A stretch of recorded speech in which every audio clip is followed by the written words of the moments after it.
Assalamualaikum warahmatullahi wabarakatuh. Kami dari kelompok 5 ingin mempresentasikan hasil diskusi kami yang berjudul Rapat Bisnis, di mana kami beranggotakan 7 orang. Yang pertama, Ansya Zahra, yang kedua, Clara Jennifer, yang ketiga, Mila Sari, yang keempat, Nazifa Hoirunisa, yang kelima, Oktaviani, yang keenam, Ruth Taresia, yang ketujuh, Serli Wahyu Lestari. Pembaca pertama akan dibacakan oleh saya sendiri. Next. Rapat bisnis.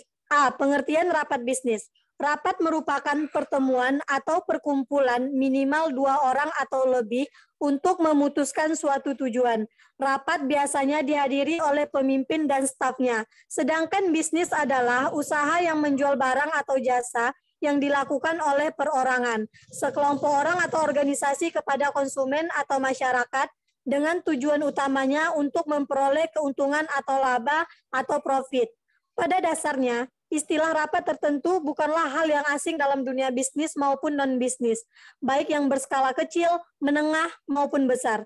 Rapat yang mereka selenggarakan pada umumnya melibatkan 2 orang atau lebih untuk membahas sesuatu. Oleh karena itu, rapat bisnis didefinisikan sebagai bentuk pertemuan 2 orang atau lebih di suatu tempat, baik di dalam maupun di luar kantor untuk membahas hal-hal yang berkaitan dengan kegiatan bisnis. Next. Perbedaan rapat bisnis dan rapat non-bisnis.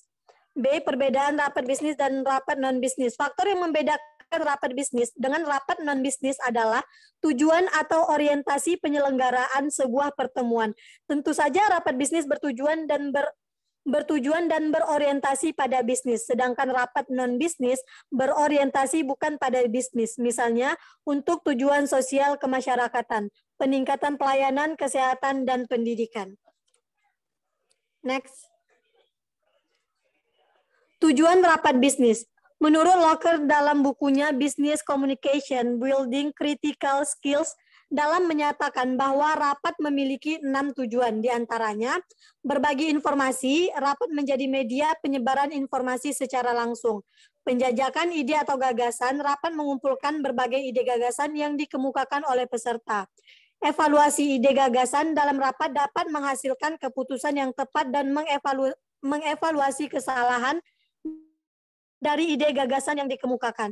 Pengambilan keputusan dalam rapat dapat menentukan keputusan yang diambil berdasarkan suara peserta yang telah disepakati. Membuat dokumen dibuat sebelum ide atau gagasan dijalankan. Dan yang terakhir, memotivasi peserta rapat untuk memberikan motivasi peserta agar meningkatkan kinerja kerjanya.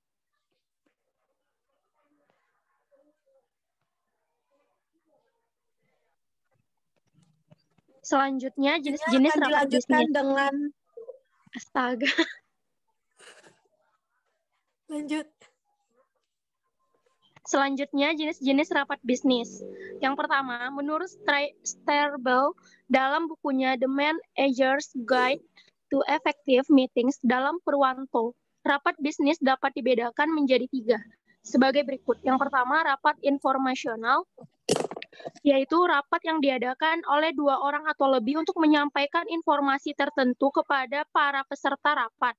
Informasi yang disampaikan harus jelas, ringkas, menarik, dan tidak bertele-tele dalam menyampaikan informasi. Dapat berupa informasi umum yang bersifat rutin, informasi yang bersifat strategik. Yang kedua, rapat motivasional, yaitu rapat yang diadakan oleh 2 orang atau lebih untuk memotivasi peserta rapat. Yang ketiga, rapat partisipatif, yaitu rapat yang diadakan oleh 2 orang atau lebih untuk meningkatkan tingkat partisipasi. Dalam rapat diperlukan kemampuan mendengarkan dengan baik agar dapat memahami cara berpikir orang lain serta menghargai ide, gagasan, atau pandangan peserta rapat yang lain. Selanjutnya, jenis-jenis rapat bisnis yang berdasarkan sifat, itu ada 4. Yang pertama, rapat formal. Rapat formal adalah rapat yang dilaksanakan dengan suatu perencanaan terlebih dahulu, sesuai dengan aturan yang berlaku, dan semua peserta dapat memperoleh undangan. Yang kedua, rapat informal. Rapat informal adalah rapat yang dilaksanakan secara resmi dan tidak berdasarkan suatu rencana yang bersifat resmi. Yang ketiga, rapat terbuka. Rapat terbuka adalah rapat yang dapat dihadiri oleh seluruh anggota organisasi. Materi yang dibahas merupakan masalah yang tidak bersifat rahasia. Yang terakhir, rapat tertutup. Rapat tertutup adalah rapat yang diselenggarakan untuk kalangan tertentu dalam suatu organisasi. Biasanya yang dibahas adalah hal-hal yang menyangkut masalah yang bersifat rahasia atau tidak atau belum boleh diketahui oleh umum. Selanjutnya akan dibacakan oleh Nazifah. Jenis-jenis rapat bisnis. Berdasarkan nama, yang pertama rapat kerja. Rapat kerja adalah rapat atau pertemuan para karyawan dan pimpinan guna membahas hal-hal yang berhubungan dengan pelaksanaan tugas suatu instansi. Yang kedua, rapat dinas. Rapat dinas adalah rapat yang membicarakan masalah kedinasan atau pekerjaan atau biasanya dilakukan oleh orang-orang yang bertugas di instansi pemerintah. Yang ketiga, musyawarah kerja. Musyawarah kerja merupakan kata lain dari rapat kerja. Next. Jenis-jenis rapat bisnis berdasarkan jangka waktu. Pertama, rapat mingguan. Rapat mingguan adalah rapat yang diselenggarakan secara rutin setiap minggu guna membahas masalah-masalah yang bersifat biasa yang dihadapi oleh setiap seksi atau subseksi. Yang kedua, rapat bulanan. Rapat bulanan adalah rapat yang diselenggarakan setiap bulan dengan rutin, guna membahas masalah-masalah yang bersifat biasa yang dihadapi oleh setiap seksi atau subseksi. Yang ketiga, rapat semester. Rapat semester adalah rapat yang diselenggarakan setiap 6 bulan sekali, guna mengadakan evaluasi hasil kerja selama setengah tahun dan mencari serta menentukan rencana-rencana selanjutnya untuk waktu 6 bulan berikutnya. Yang keempat, rapat tahunan. Rapat tahunan adalah rapat yang diadakan sekali setahun yang bertujuan untuk mengevaluasi pelaksanaan dan hasil dari rencana jangka pendek dan jangka panjang. Selanjutnya akan dijelaskan oleh Aisyah Zahra.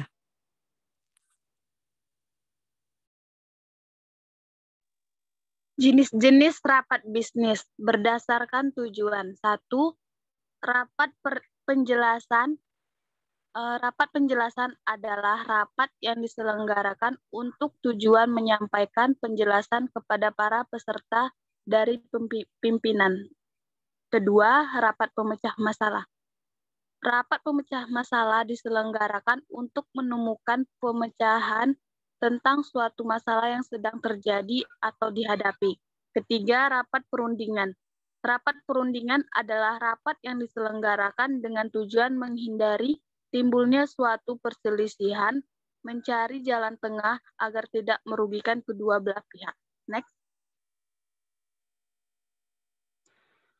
Jenis-jenis rapat bisnis. Menurut Oliver Serat dalam bukunya Conduction of Effective Meeting, dalam Purwanto mengelompokkan rapat bisnis ke dalam 5 jenis sebagai berikut. 1. Pengarahan, briefing, rapat yang berisikan pengarahan yang diberikan oleh pemimpin rapat. Pemimpin rapat cenderung menyampaikan informasi atau arahan serta perintah kepada karyawan dalam perusahaan. Kedua, rapat konsultasi, advisory meeting, rapat konsultasi berisi sharing informasi dengan berbagai pihak lain yang dimaksudkan terjadi suatu proses untuk saling memberi dan menerima ide atau gagasan dari pihak lain. Ketiga, rapat komite meeting. Rapat komite merupakan suatu bentuk pertemuan kelompok orang yang memiliki latar belakang profesi yang berbeda untuk memutuskan suatu masalah tertentu berdasarkan suara terbanyak. Selanjutnya akan dibacakan oleh Mila.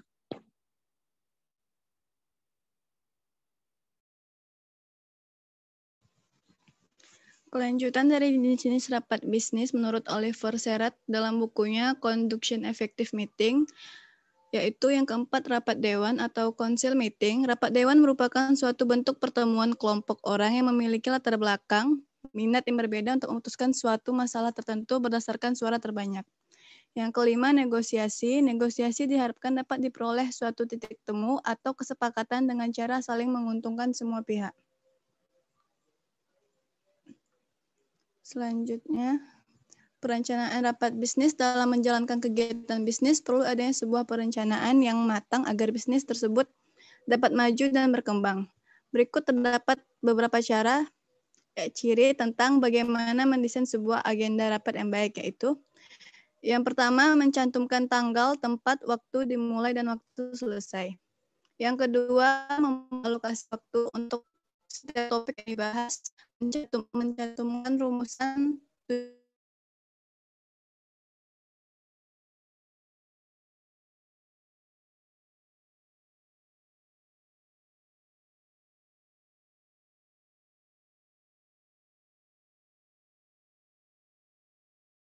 selama seminggu sebelum rapat bisnis diadakan.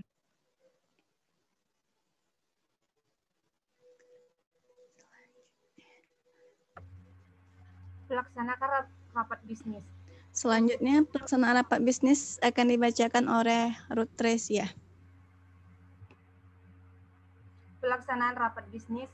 Efektivitas sebuah rapat bisnis sangat ditentukan oleh 3 komponen penting, yaitu kesiapan panitia penyelenggaraan dalam mempersiapkan segala sesuatunya, kesiapan narasumber dalam mempersiapkan materi yang akan disampaikan, dan kehadiran serta keaktifan peserta dalam mengikuti kegiatan rapat bisnis.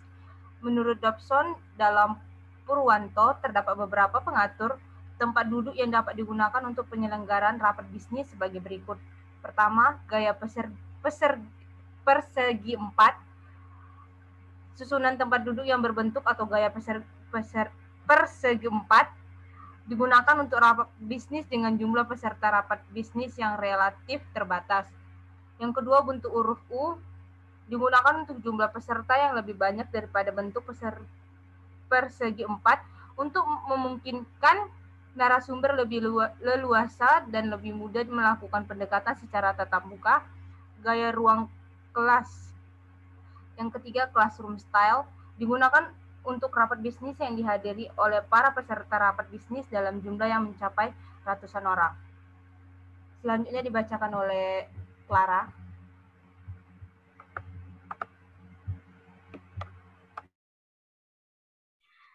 Pelaksanaan rapat bisnis. Yang pertama, gaya melingkar. Susunan tempat duduk gaya melingkar memberikan peluang interaksi antar peserta menjadi lebih baik dan dalam jumlah yang relatif lebih sedikit. Kedua, gaya chevron. Susunan tempat duduk gaya ini akan membentuk huruf V dan memberikan keluasan bagi audiens untuk dapat lebih memuaskan perhatian atau fokus pada pembicara yang berada di depan. Gaya modifikasi. Secara umum, susunan duduk gaya ini masih berbentuk V, tetapi gaya ini menempatkan baris tempat duduk di sisi tengah antara sisi sebelah kiri dan sisi sebelah kanan. Gaya setengah melingkar. Layout tempat duduk gaya ini memberikan keleluasaan bagi pembicara untuk bisa berinteraksi dengan audiensnya lebih dekat dan memungkinkan antara audiens berpindah tempat duduknya. Gaya kelompok. Susunan tempat duduk gaya kelompok ini disusun berdasarkan kelompok-kelompok kecil di mana audiens duduk di kursi yang telah disusun secara melingkar. Next. Tindak lanjut rapat bisnis. Apa yang dihasilkan dalam rapat bisnis hendaknya didokumentasikan dengan baik, terutama hasil kesepakatan selama pembahasan topik. Sesuai dengan agenda rapat yang telah disetujui, bersama tim perumus yang telah disepakati dalam pelaksana rapat bisnis tersebut, perlu menindaklanjuti apapun yang telah dirumuskan sementara selama rapat bisnis tersebut hingga menjelang usai. Selanjutnya, begitu rapat bisnis dinyatakan selesai, tim perumus segera melakukan kompilasi semua bahan selama rapat bisnis berlangsung,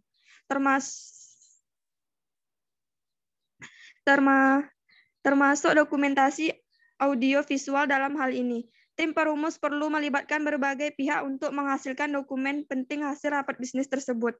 Selanjutnya, secara formal, pihak-pihak yang bertanggung jawab dan dalam penyelenggaraan rapat bisnis tersebut membubuhkan, tanda tangan, dan menyerahkan ke pimpinan perusahaan untuk dokumen penting yang harus ditindaklanjuti di kemudian hari.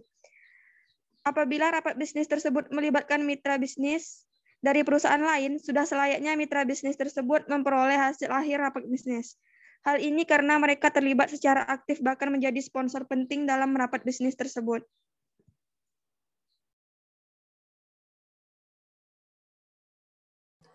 Cukup sekian hasil diskusi kami, kurangnya kami mohon maaf. Saya akhiri, wassalamualaikum warahmatullahi wabarakatuh.